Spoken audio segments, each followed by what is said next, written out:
Hello and welcome to this primary election debate for Republican candidates for Arizona's Corporation Commission. This debate is sponsored by Clean Elections, the state's nonpartisan voter education agency. My name is Steve Goldstein and I'll be moderating today's debate. This year, 2 of the 5 seats on the Arizona Corporation Commission are up for election. The commission is responsible for the regulation of utilities in our state, as well as incorporating Arizona businesses. We're sharing this debate as part of an effort to support democracy in Arizona through a partnership with the Citizens Clean Elections Commission, the Arizona Media Association, and Reister. It's a partnership designed to make these debates accessible to everyone in Arizona. That means this debate and dozens more between now and November will air on a long list of local TV stations, radio stations, and digital platforms, including support from local newspapers. It's a shared effort between hundreds of local media brands across Arizona. The format of this debate may be familiar to you, and we've tried to keep the rules simple. Each candidate will have up to 1 minute to make an opening statement, and the same for a closing statement. Candidates have drawn straws to determine the order of each of those portions of this debate. Throughout the debate, we'll pose questions to each candidate, allow them to answer, then make sure the other candidate has a chance to respond. Whenever a question is directed to a specific candidate, only that candidate's microphone will be open. At all other times, every microphone will be open. Thank you to voters across Arizona who've submitted questions for this debate. We've reviewed all of them to make sure every voice is heard. However, no candidates have been given advanced access to any of the questions. And with that, let's introduce the Republican primary candidates for this debate, Kevin Thompson and Nick Myers. The third candidate in the race, Ralph Heap, declined an invitation to participate in this debate. Mr. Thompson, you have the first opening statement. You have 1 minute, sir. Thank you, Steve. Good evening, Arizona. My name is Kevin Thompson. I'm your current Arizona Corporation Commissioner, immediate past chair. Thank you for electing us in 2022, allowing us to serve you for the last 3.5 years.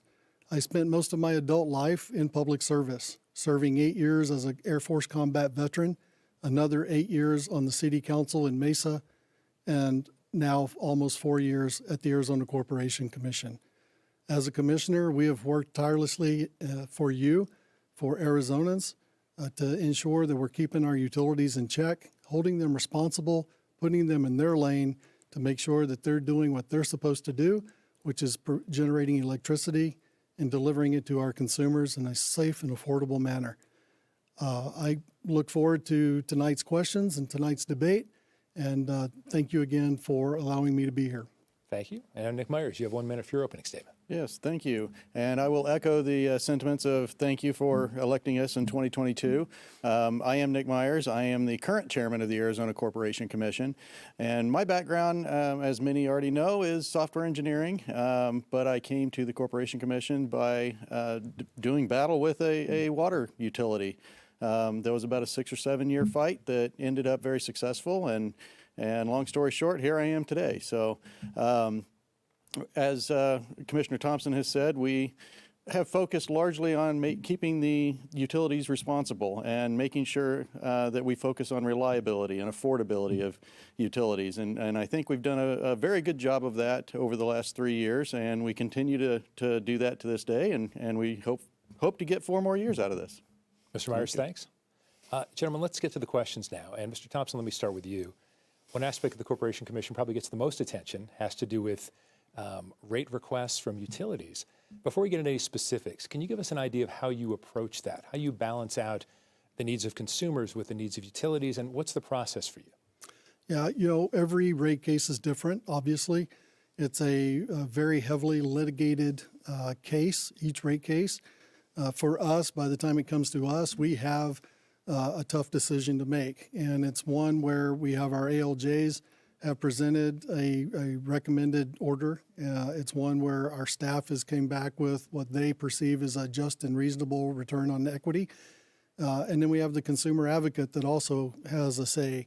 And our job is to look at all the information provided, look at what's been litigated, and try to make sure that what we're doing is good for the utility, but also good for the consumer. Because at the end of the day, it's about protecting the consumers from monopoly utilities. And so we want to make sure that we're identifying wasteful spending, that we're eliminating that from the rates, and not passing that cost onto the consumers.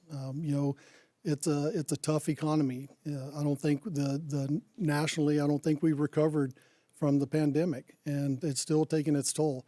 But constitutionally, our utilities are allowed to recover their cost to provide service, and so our job is to make sure that what the utility is presenting is just and reasonable, and that it's and that we are providing a fair return on their equity, on their investment, the capital that they've borrowed to put plant in the ground. Okay. Mr. Myers, what about the process for you? When you see a rate request, how do you approach it? Yeah, as Commissioner Thompson said, we have to find that balance, something that keeps the utilities reliable, something that keeps the rates as low as possible. We in Arizona don't typically have too many blackouts and brownouts, and that's because we do things very well here in Arizona. As he said, this is a very highly litigated subject. So when we go through a rate case process, it's about an 18-month, 12 to 18-month process. It very much is like a normal court case where you have defendants, which are the utility, and you have plaintiffs, which are the residential utility consumers office. You've got our staff, you've got stakeholders, all of these people. You can intervene as an individual if you want, and all of these people get together and they get to cross-examine each other, go through discovery, all of that fun stuff you do in a court case, and then the judge goes off and balances all of that data that they've received, and that's when the judge then comes back a little bit later with a recommended order, and it's our job as regulators to basically set the policy for how that's done. We might take a hatchet or a scalpel to that rate case as needed. But fundamentally, our job is policy making. So one of the things that we do is, for example, been a lot of discussion about large loads lately. So the policy that we've been really hammering into our utilities and everybody is that growth should pay for itself. That type of thing is how we keep rates off of residential and small commercial as a whole. So, okay, Mr. Thompson. So this week there were some protesters, probably not a new thing for you gentlemen to deal with, considering when people see a potential 14% hike in rates, which is very worrisome. You mentioned how the economy may not have recovered since the pandemic. So how can you, as someone who is, you gentlemen are both consumers yourselves, when you hear from the public, how much weight do you put in what the public has to say? Do you gauge it based on their approach, their style, what their personal experience may be? Steve, absolutely. That's a great question. We are ratepayers just like everyone else. So, we don't want to increase our rates. Our wives yell at us when our rates go up as well. But at the end of the day, we are consumers also. And so, yes, we hear a lot of times, well, you guys weren't at the dais listening to us. Doesn't mean we're not listening. We read every single document that gets filed in the docket. I was on virtually yesterday listening to testimony. We were during the TEP case, Chair Myers and I were both down in Tucson, as was Commissioner Marquez Peterson, listening to the comments, right? And so we listen to people. We weigh what they have to say. We take that into consideration, but we also have to ensure that we're being just and reasonable for the utility as well. And so we do listen, we pay attention, and we try to protect the residential ratepayers across Arizona for all the utilities, not just electric, but water, natural gas, everything. So, if it's a non-municipal utility, we're doing our best to protect them. Okay. Mr. Myers, what about you when it comes to hearing from, real people in the community? Yeah, I try to attend as many of those public comment sessions as I possibly can, and we are busy, obviously, with the work that we have to do, so we don't always make it. But all of that is recorded. We can go back and view that. We do take public comment as part of the written docket as well. That is a very solid way to make sure that everybody can see your comments in an easy fashion. And it is a very important part of the process. We hear a lot of the same kind of message. We don't want rate increases and things like that. We totally get that. As was said, we are ratepayers as well. When we go home and have to explain our vote to our wives, we better make darn sure that we are comfortable with that vote. Otherwise, we're going to be sleeping on the couch. So, it's interesting that, some of the comments that are brought up that it just flat out don't make a whole lot of sense about, we are running clean elections. Obviously, you see it in the background here. But we get accused of things that accepting money from utilities and things of that nature, which, absolutely is 100% false, because we can't legally do that, and it's all disclosed and everything. But those are the types of things we hear about that really maybe aren't as constructive. But every once in a while you get somebody that comes up and says something that you may not have known, and you need to go out and investigate that more. Maybe go talk to the utility. We had one in Tucson that not too long ago, and the lady came up and said something about not being able to do something with her bill. I forget what the exact scenario was, but TEP was actually listening to that, and they followed up with that lady immediately during that public comment session before I even had a chance to get the question out. So that public comment is very good for a number of reasons, but there is a lot of things that come out of that public comment that really aren't as beneficial. But by and large, the process is needed. But you try to be as open-minded as you can. 100%. Okay. Mr. Thompson, you see it? Absolutely. We don't walk in prejudging. We're not allowed to, because we are quasi-judicial in nature. So we have to, listen with an open mind and not predetermine.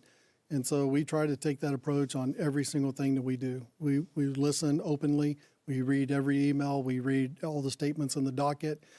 Our staff reads through everything as well, brings it to our attention in case we miss something. But absolutely, we try as hard as we can to openly look at everything. Because as Chairman Meyer said, sometimes somebody may bring something up that you haven't thought about. And that gives us an opportunity to investigate it, look at it, delve into it, talk to our staff about it, and see if it's something that we can work with, or something that really would be impactful for the consumer. Okay. Mr. Myers, in a similar vein, so reporting this week related to APS's current rate case filing includes a request to change to so-called formula rates, meaning it could increase customer rates without having to get approval from the Corporation Commission every time. This would apply to TEP as well. First of all, I want to ask you, for those watching or listening, what formula rates mean to you with the term, since you guys have knowledge of having done this for a while. But on top of that, is in any way a possibility of that taking away some power from the Corporation Commission, who are duly elected commissioners? Does that concern you at all? Absolutely not. And I kind of actually object to the phrasing of having the rates increase without oversight, right? Which wasn't the exact word you used, but it was the context there. The reality is it's the exact same formula that's used to set the rates during a rate case. What we're doing is basically saying we're going to reapply that same formula with the same basic structure every year. So there are actually quite a few benefits that come with formula rates. And by the way, that was the rate process restructuring was the very first docket that I opened after I was sworn in. And the reason for that is because we got so many people that were asking us on the campaign trail, hey, why do my bills go up like this every 3 or 4 years? There's a great big steep spike. Can't we just make it match inflation a little better? So that was the goal. And that's exactly the point behind the so-called formula rates, or rate adjustment mechanisms is really what we're starting to call them. And it has the exact same oversight, if not more oversight. We still have to go through prudency determinations from the commission. We still have to vote on them just like we normally would. But we've also added some other transparency items. Some of those are that the utilities now have to put all that information out online, where utilities or where the customers can actually see that and start questioning it themselves. So there's actually added transparency in this entire process. And then, as I said, it kind of is there to match inflation, which means it has the ability to actually go down. The way the current structure is, utilities do not come in for rate decreases. You never see that. And that's for good reason. Now, as part of the formula rate process, that we're requiring that they come in every single year to readjust that formula, which means that if natural gas prices fall off, inflation takes a dip, whatever the case is, you actually have a chance of having a rate decrease, which is something you've never had before. So there's a lot of benefits to the customers. There are a couple of benefits to the utilities as well, as far as rate recovery, and that's a good thing for the customers, believe it or not, because you're not paying interest on all that money the utilities are holding for years.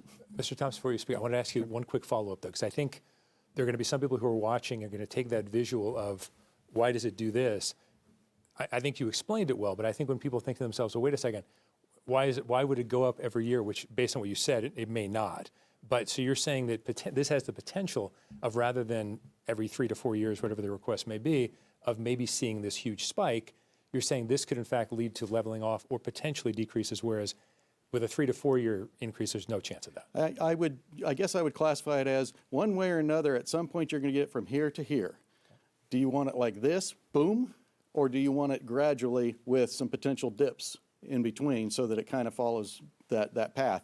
And generally speaking, people like their salaries will follow that inflationary path, 2 or 3% a year, as opposed to 14 or whatever percent happens to be, in 3 to 5 years. Okay, Mr. Thompson, what are your thoughts on that? Yeah, I think Chairman Myers is correct. We did hear a lot from people, excuse me, that wanted rate gradualism and not, those spikes every 3 to 5 years. And, and I think formula rates, is a way to levelize the rate. So it's gradual in nature.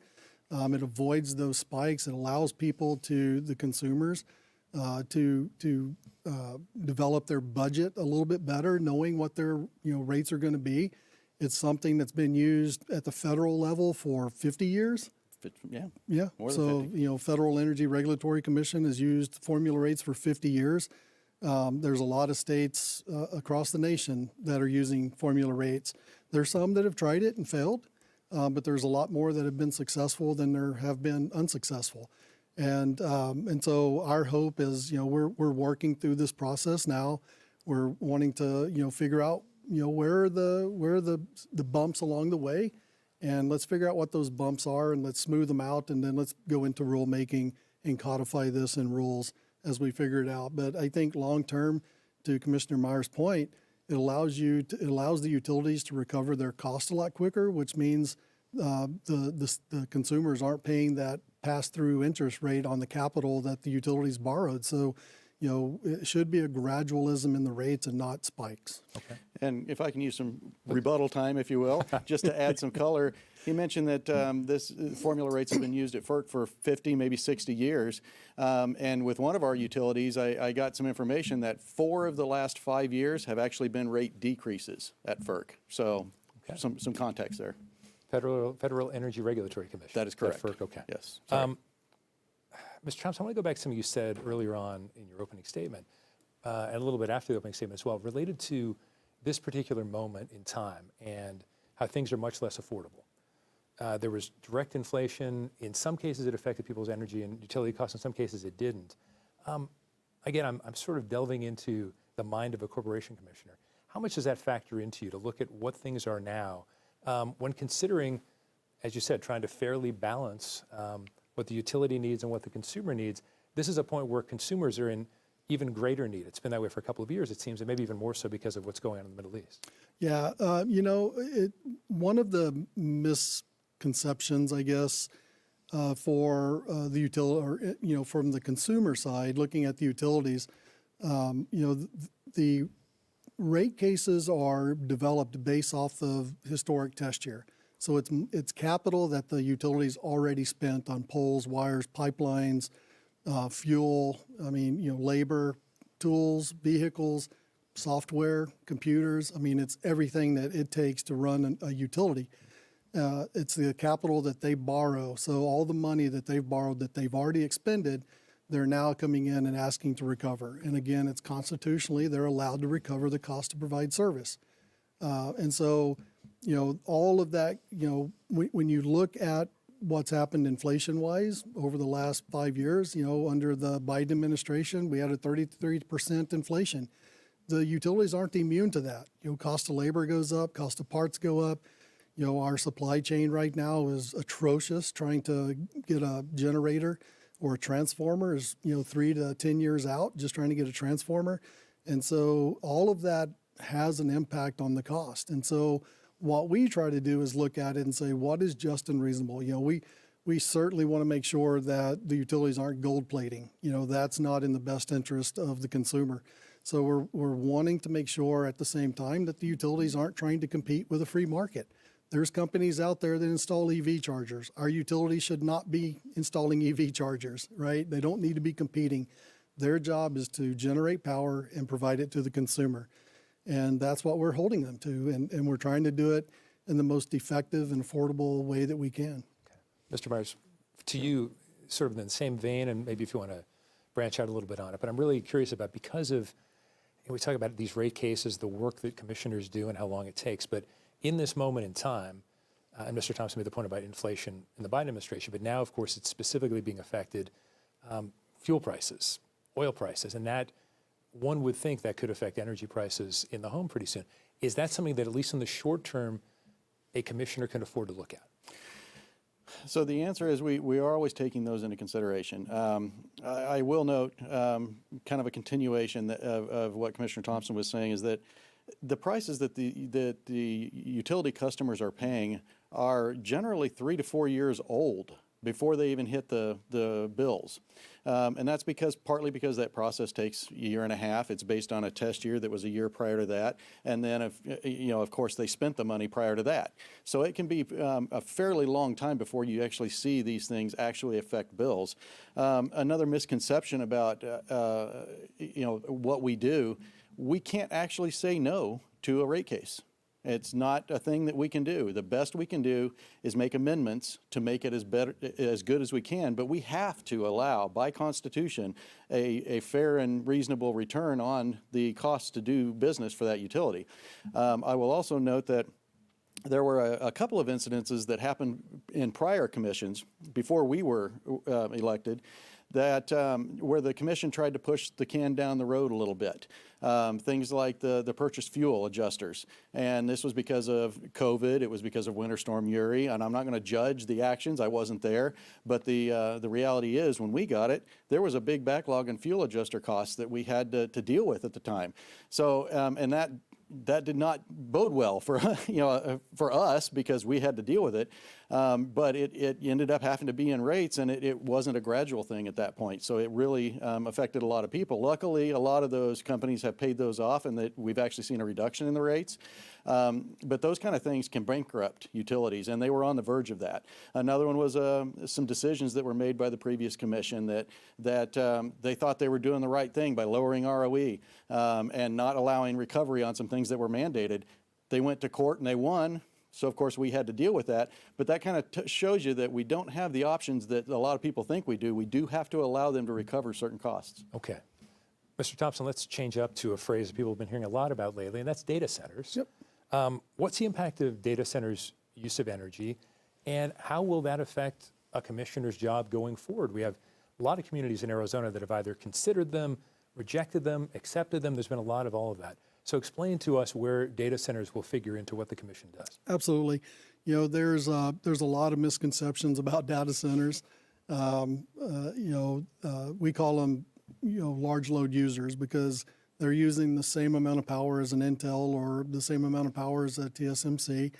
So instead of just cutting out one, type of development, let's talk about all of them together, right? And one of the things that this commission has said since day one, certainly Chairman Myers and I have made very, very clear to the utilities from day one, from sitting on the dais, is growth pays for growth. That we're not going to allow large load user costs to be put on the backs of residential consumers. We're sticking to that. The utilities are doing their part. In fact, anytime we get a line siting agreement that comes through, one of the things that we look at is this for a large load user? And the question I'll ask is the large load user, is the end user paying for this transmission line? The answer better be yes. We've asked that several times, and the answer has been yes.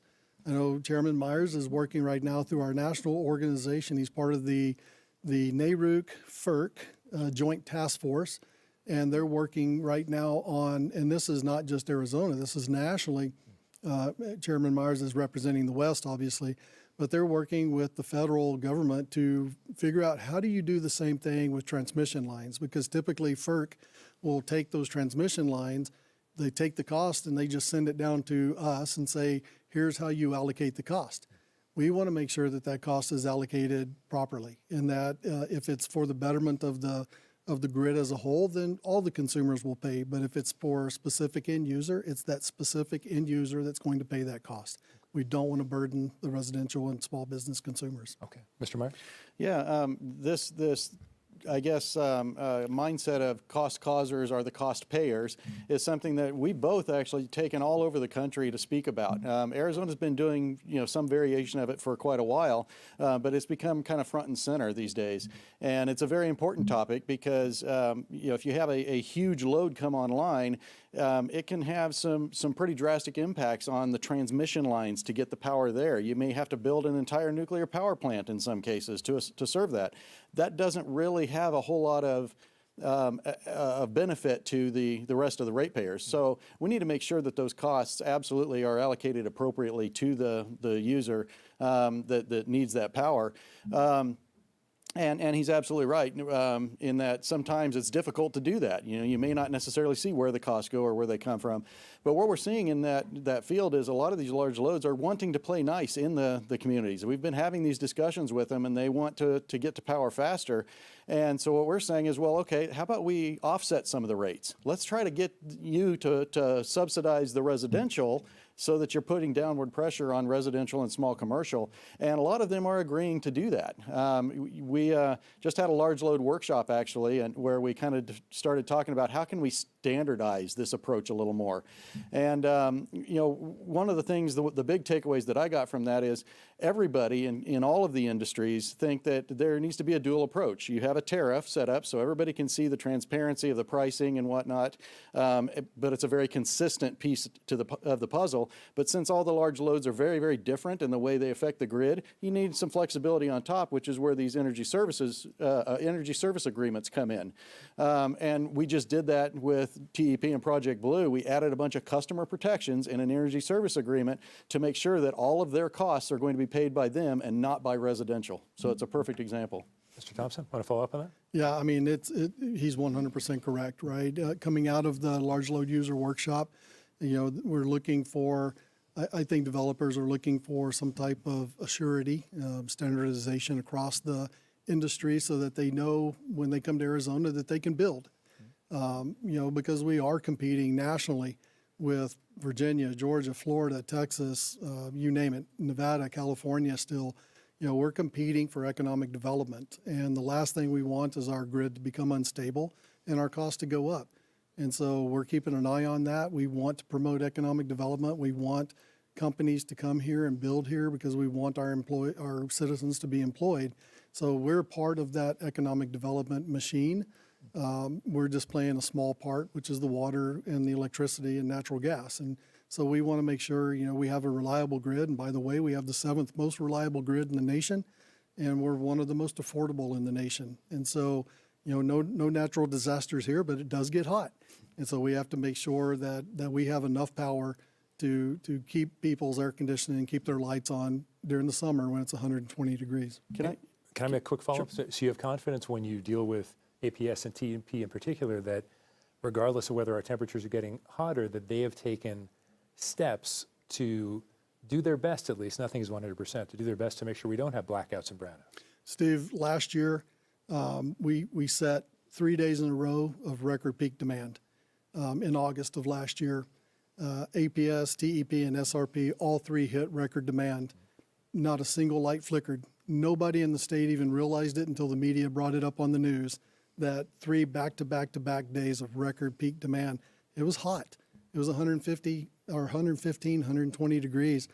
Air conditioners run 24/7, when it's that warm, and not a flicker in our light. And I think that's a testament not only to the utilities, but the men and women at the utilities are working hard every single day to make sure the lights stay on. And I think it's a testament to our staff that are ensuring that the utilities are doing their job of generating power and delivering it to the consumer. Mr. Myers, you can follow up on the previous answer. Yeah, a little bit outdated now, but I wanted to touch on the topic of water because there's a lot of discussion, especially with data centers, around water use. And while those concerns are very valid for traditional data centers, they do tend to use a lot of water. The utilities or the customers are starting to get the message that you can't do that in the desert. We don't have that kind of water anymore. So what they're doing is they're, by and large, those large utility customers are doing things like treating wastewater to their own standards, or even more beneficial is they're actually recycling the water and putting it in a closed loop system. So those data centers they may use more air conditioning to cool that water, which is more electricity, but by and large, they're not using the amounts of water that they used to use. So we're getting the message across to these large load customers that water in Arizona is precious, and water is for fighting, whiskey's for drinking. We've said that, forever, and it applies in this case too. So we're getting that message across. So very brief follow-up on that, because when Project Blue was going through the machinations there, they came up with a phrase called water positive. Yes. And no one really thought that was a thing. Are you saying that treated wastewater, are you saying that this loop is somewhat in that realm of water positivity? It's a little bit different. So the water positive nomenclature that people are starting to use now, I guess, is really kind of what I said about treating the water. So they'll take effluent that maybe isn't treated to drinkable standards or whatever. They'll treat it themselves on site, use the water before they put it back in the ground. So there's and what that means is they're water positive in the sense that they're actually creating cleaner water than what they take in. Mr. Thompson, what do you think about that? Yeah, I mean, I think it's great for the environment. I think all of the large load users come in, they want a clean environment. Nobody wants to breathe, bad air or drink bad water. And so I think they're all willing to do their part. I know when I was a council member in Mesa, Meta came in, and one of our concerns was the water use. And, we told them we weren't going to give them our 100-year supply of water. So they went out and acquired water credits. They turned those water credits over to us, so it didn't count against our 100-year supply. We willed the water for them. Basically, they took Mesa water, and then we got their water credits. And then we either, once they used the water 4 or 5 times, they ran it through the coolers. It went back into our system, and we would treat it, and we would either put it back into the aquifer, or we put it in the river to let it percolate, or we would trade with the Gila River Indian community for the effluent that they use on cotton fields. And then we would get their water credits. And so if we did direct inject back into the aquifer, we got water credits for that. Or if we sent it to the GRIC, we got their allocation of CAP water. So that truly was a water positive for the city of Mesa. And so, it was kudos to the water attorneys at the city. They did a phenomenal job of negotiating that, and it held our citizens of Mesa harmless in the water use. Mr. Myers, one more data center related question. Are you optimistic going forward that as we see more developers wanting to, or more businesses wanting to come to Arizona to build data centers, that there is a learning curve that isn't quite as steep, that there are best practices coming? Or is this one of these things that consumers are going to have to continue to worry about, and corporation commissioners are going to continue to have to talk to these businesses and say, wait a second now, remember, this is the desert, and we had this deal about water? No, I think you're starting to see some. Well, let me start with Arizona is not new to data centers. We've got dozens and dozens and dozens of them over the years. What's different is the scale at which these large loads are coming in at. It used to be a 30 megawatt data center is the pretty standard. Now they're coming in at 300 megawatts for the first phase, and this is a problem that's all across the country. So a lot of these policies that are currently being developed around data centers is something that hopefully will be more, I guess, standardized or at least consistent across the nation, not just Arizona. But you're definitely going to see it in Arizona, and we're going to do our best to make sure that they are standardized. But a lot of these data centers, they don't want to have multiple different variations. If you're going to go closed loop in one, you might as well go closed loop in two, right? So standardization is good for everybody, and I don't think we're going to have a whole lot of trouble with that going forward. I think really what the problem is now is just messaging and making sure that people understand that these data centers are going to ultimately be a benefit to your neighborhood as opposed to a hindrance for the most part. Mr. Thompson, let's change topics. I want to ask both of you, obviously your current commissioners, why did you decide to repeal the renewable energy standard that the commission had set up in 2006? Yeah, that was one of the things on my list of things to do when we were campaigning. The renewable energy standards and tariffs were outdated rules. Those were rules that were developed 20 years ago. all of our utilities had already met the intent. And so there were part of those rules required all the utilities annually to file a letter that basically said we've met the intent of the REST rules. Why put that onus on the utilities if they've already met it? You know, we're wasting attorney time, we're wasting ratepayer dollars, and we're wasting our staff's time reading a document that an attorney charged, you know, $500 or $1,000 that goes into rates to simply say we've met the intent of the REST rules. And so we looked at those and said it's time for them to go. You know, coupled with the energy efficiency and DSM mandates that were placed on the utilities between REST and DSM and energy efficiency, it cost ratepayers over almost $4 billion since those were implemented. And so it was time to get rid of those, and let's really get back to focusing on what's best for the consumer and how can we lower the consumer's bills. And so that's really what we did. We you know, one of the things I think we also took away from when we dove into the REST rules was the astronomical cost that it was costing for the big solar field that was out in, what was the name of that field? Solana plant, right? And that's a 30-year contract that APS is locked into. And we're only 10, 15 years into it, so we still have another 15 to 20 years. And that's costing consumers 30 cents per kilowatt hour when they can generate that exact same amount of power right now for between 9 and 12 cents.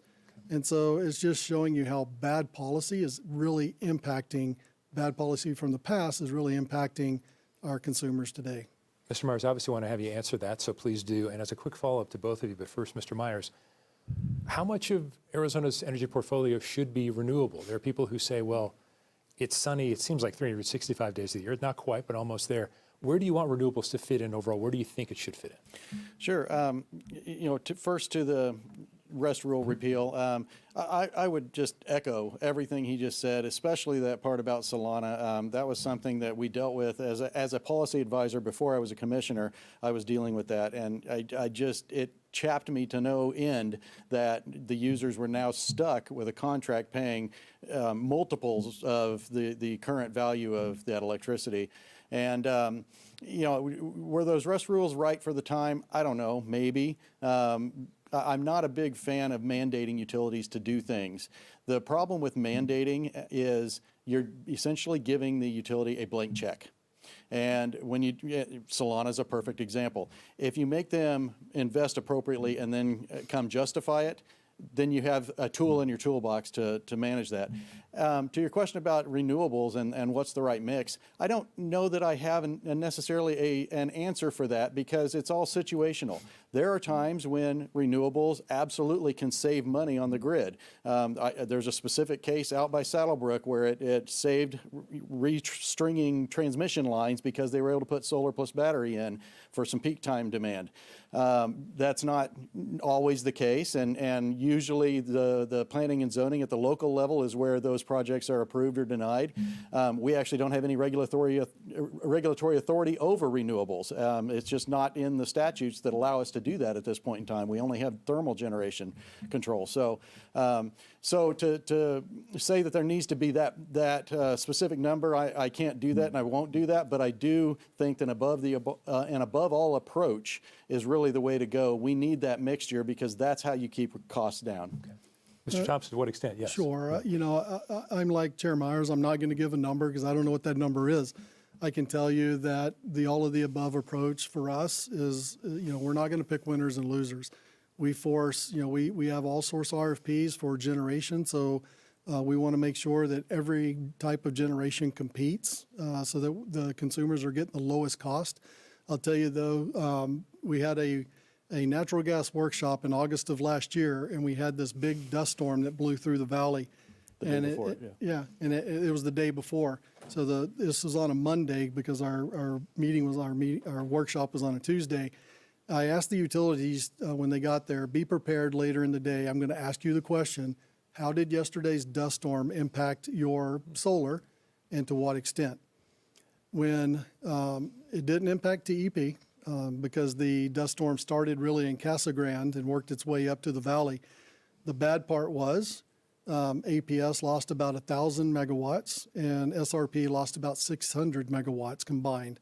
So 1,600 megawatts, basically a Palo Verde, is what was lost on the grid over during the exact same time that we were entering our peak demand of the evening. So we were adding another 300 megawatts of demand onto the grid at the same time that the solar went off.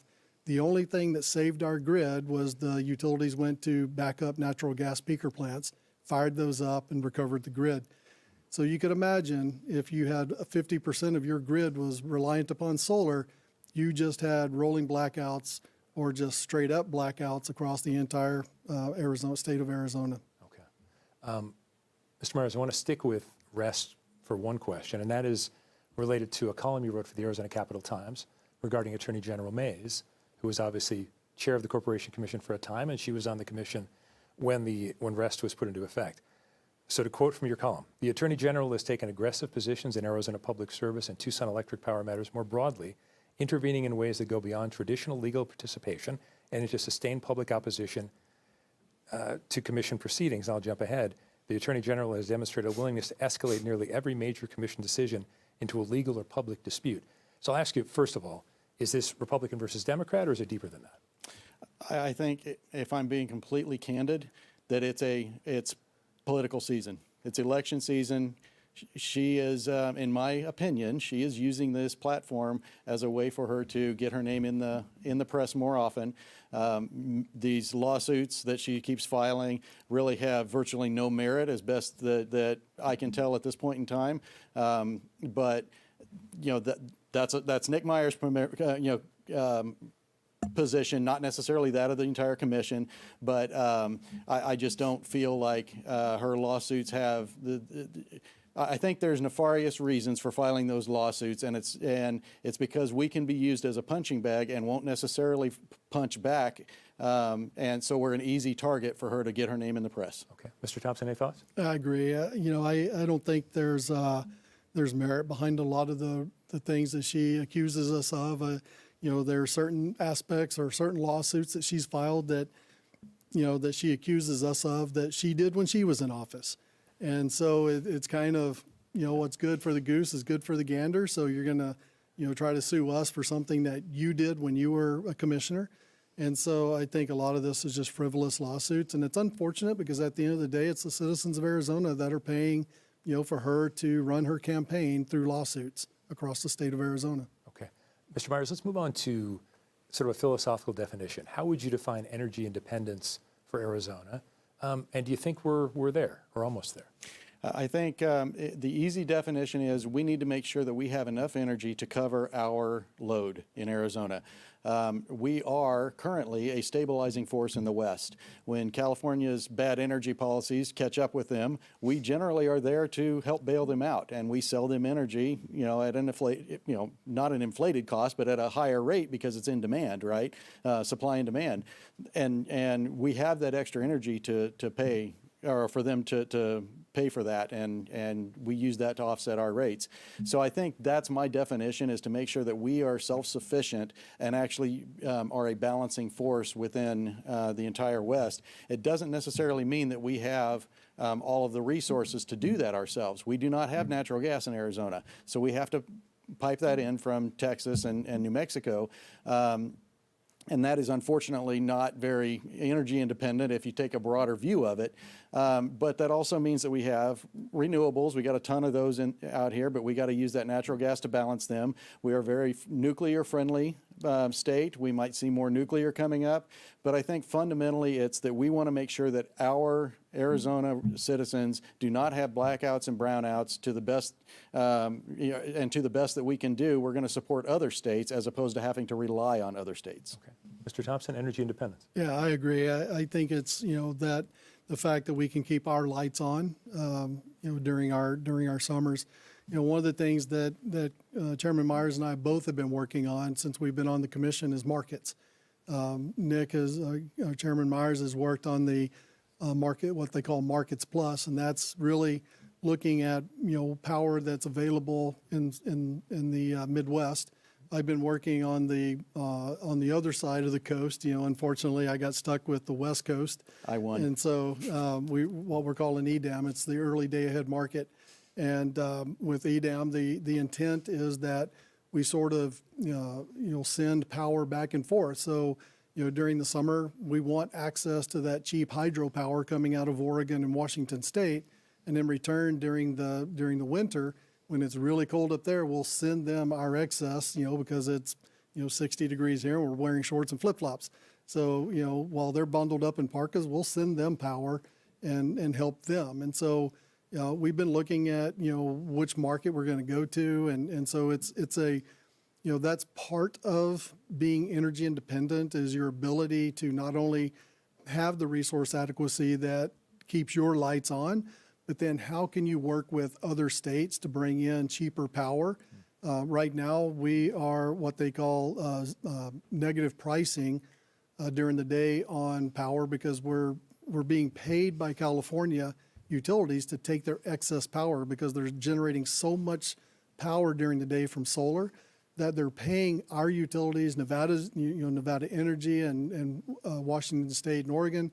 They're paying the utilities to take their excess power so it doesn't crash their grid. And so at night, as Chairman Meyer said, at night when they need the power, we turn around and sell it back to them. So if you're a California resident, sucks to be you, because you're getting hit twice, right? Not only are you paying for that extra power, but you're also paying what the utility paid us to take. If you're our consumers, you love it because it helps reduce our costs. Okay. Not a phrase I expected to hear. It sucks to be you in a corporation commission today.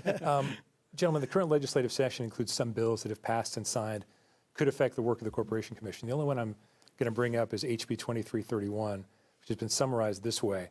It would amend current statutes by adding new requirements for electric public service corporations and public power entities regarding their generating capacity. Specifically, starting January 1st of 2030, these entities must ensure that at least 85% of the generating capacity relied upon consists of quote-unquote reliable resources. Not really sure how reliable is defined, but Mr. Myers, what do you make of that? Is this something you're concerned about as a commissioner? I don't think that bill passed. It was never signed by the governor. No, it hasn't been signed for sure. Yes. Honestly, I think it's a bit of an overreach. The legislature, they are not full of energy wonks, right? To put it bluntly, they are there to make laws. If they want to make that law, we will follow it, but that's how you get in trouble. That's how California gets in trouble. You need to let the experts handle the energy mix. Do I agree with that? Not necessarily. I think 100% of our energy should be reliable. But reliable can be defined in many different ways. As a matter of fact, when we're talking about the markets that Chairman or the Commissioner Thompson was talking about, reliability and benefits can be defined so many different ways that it's actually difficult sometimes to agree on how they should be defined. So to say that we 85% of our electricity should be reliable, I have to assume that means that they don't like solar and wind. And that's a fair stance, but I think doing that in law is not the right place to do it. I think it needs to be done at the Corporation Commission level, where we have access to the resources needed to make those judgment calls. And that doesn't mean that I'm a raving fan of renewables by any stretch of the imagination. But again, the right energy for the right application is how you stay reliable. 1 minute, Mr. Thompson, on that? Yeah, I think, one of the things that we did, Chair Myers and I did a joint amendment during the IRP when APS was talking about, at the time, the closure of Four Corners. And we said if in the future Four Corners closes, you have to replace the megawatts lost with reliable, dispatchable power. And so where the nuances are is in dispatchable. Because you want to be able to dispatch that power in the evening when the sun's not shining or the wind's not blowing.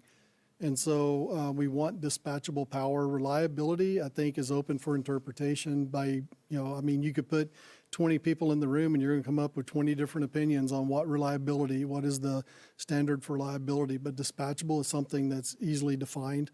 And to Chairman Meyer's point, I think, we have the resources available to really get into the energy mix and what that should look like and how it should interact in the grid. And so leave it to us and our staff, but, we'll work with you. If, our doors are always open. If you want to talk to us, call us. We'll come down and talk to you. We'll meet with you and help you form a bill that I think everybody can agree with. We'll have to be quick on this one. Mr. Myers, I'll give you a minute for it, and I may have to cut you off if you go any longer than that. Observers have described the Corporation Commission as the most important government panel in Arizona no one understands or even talks about. Since you've served, what do you make of that? Oh, we're definitely the Rodney Dangerfield of offices. We get no respect. But I think that's not necessarily a bad thing because that means we're doing our job right. The more attention we get, the worse things are appear. And people just want to go home and turn on their light switch, and they want their power to come on. They want to turn on their faucet, and they want that water to run out.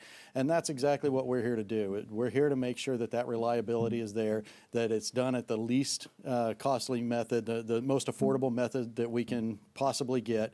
And that's our job. That it gets very technical at times, and that's why people don't necessarily look at us. That's not a bad thing. Somebody's got to do it, but that's why we're here. Mr. Thompson? Yeah, one of the things that we often say is we have rulemaking authority that even the President of the United States can't overturn. And so it's very important that you have people that understand what this, with all the issues that we're having nationwide with our electric grid, aging electric grid and the demand, the issues that we're going to be having with the Colorado River. This is a time when you want people with experience in, not people that build slogans, that build bumper slogans, bumper sticker slogans, or use buzzwords. And so, this is a time for grown-ups to be at the table. We have some serious issues, and we need to make sure the right people are in the right jobs. Because again, you set bad policy, it takes a long time to overturn it, and only the commissioners can overturn it. Mr. Thompson, give me 30 seconds on this one, please. When you started with the commission, you were new to it, though you'd served, obviously, in communities as well. What did you not know about the commission that you learned, whether it was first day or year 3, whatever it is? Quick, please. There was a lot. How broken the organization was. You really had individuals in charge that really didn't care about the commission or the employees. You had activists that were running the show. It was literally the inmates were in charge. And when we came in, the adults came home, and it upset a lot of people. But we've gotten the Corporation Commission now where it's on solid ground, and it's a well-oiled machine. It's working great for the citizens of Arizona. Mr. Myers, I've got 20 seconds for you. Sure. A lot of what he said, I came from fighting a utility that where we discovered actual corruption, like FBI involvement, court case corruption. There was others at the utility that were, very entrenched. And we decided, or when we came in, to revamp that place and make it the place that it is now. Okay. Thank you, candidates, very much. Now it's time for our closing statements. And Mr. Myers, each of you have 1 minute. You go first, please. Sure. We are in a time where we have unprecedented load growth. We have unprecedented generation growth that needs to happen. We've got a nuclear that's coming fast and furious. We've got new natural gas that's coming. This is a very exciting time to be in the energy world. What that also means is this is a time where you need people with the expertise to actually do the job correctly. This is not a time for rookies. We have some rookies running in our race, and they have openly admitted when they said that they were going to run that they have no idea about the energy world, but they'll learn on the job and they'll bring a fresh set of eyes. Well, I could say the same thing about orthopedic surgery, and that's probably not going to turn out well. So I think that it's very important that you have the right people in the right place, and this is a good time to have some experience on the dais. Okay, thank you. Kevin Thompson, you have 1 minute for your closing statement. Sure. So Nick and I have been on the Corporation Commission for 3.5 years, almost 4 years. We've stuck to all the promises that we made. We've eliminated Green New Deal. We've eliminated mandates and subsidies. We've cut over $1 billion out of the utilities budgets. We've done what you've asked us to do, and we're asking you to put us in office for another 4 years so we can codify this into rulemaking and continue to work on behalf of you. We don't answer to the governor. We certainly don't answer to the legislature. We don't answer to activist groups. We don't answer to the AG. We answer to the citizens of Arizona, and we're asking for the citizens of Arizona to vote for Kevin and Nick for 4 more years. So thank you and have a wonderful evening. Thank you, gentlemen. This wraps this primary debate with the Republican candidates for Corporation Commission. As a reminder, the Arizona primary election is on July 21st, and early voting starts June 24th. All registered voters can participate in the primary, including independents. Head to azmedia.org to see a list of every local media partner, plus upcoming debates, and where you can find them on TV, radio, and digital platforms. You can also see the full debate schedule, learn more about Clean Elections, and submit questions for future debates by heading to azcleanelections.gov.